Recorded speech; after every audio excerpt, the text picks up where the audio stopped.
So previously, we looked at unemployment, we looked at the rat park studies, now we look at the brain, we look at the basal ganglia and the nucleus accumbens, and more specifically how childhood trauma and adverse childhood experiences can shape the brain and cause the risks for addiction, just like we looked at with depression and criminology and other units.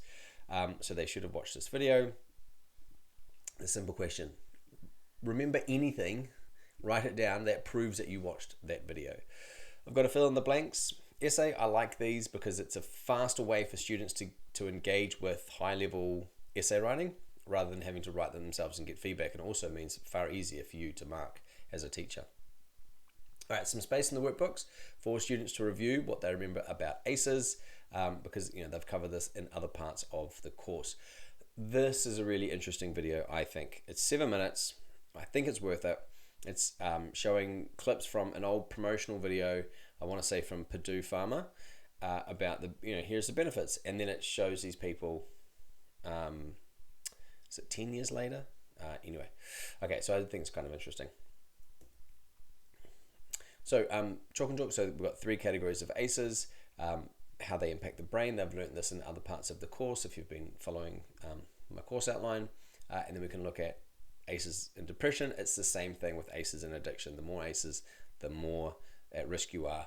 And then we get to the why. Why? Think, pair, share. And then they've got 3. I've kind of given them some clues, some scaffolds, and then they can see if they can work with a partner and figure out one of those possible answers. If you're wondering where this links to the course, of course, ACEs, adverse childhood experiences, these could be examples of stresses when we look at stress and health. Okay.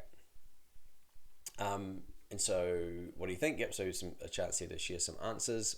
You could explain why the PFC, if it changes your PFC, how that might create the link, the self-medication hypothesis. And again, you might not need these slides if you're looking around the room and seeing that students actually understand this stuff by themselves. Interestingly, people with more ACEs get prescribed more opioids like Oxycontin, oxycodone.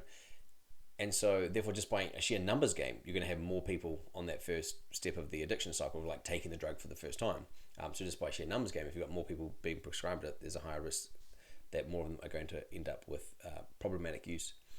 We can look at how it changes the brain, and this all comes back to the dopamine hypothesis, right? That it's going to reduce the activity, the nucleus accumbens. Because it's a bit cut and dry, I thought I might finish with our quizzes before the workbook notes.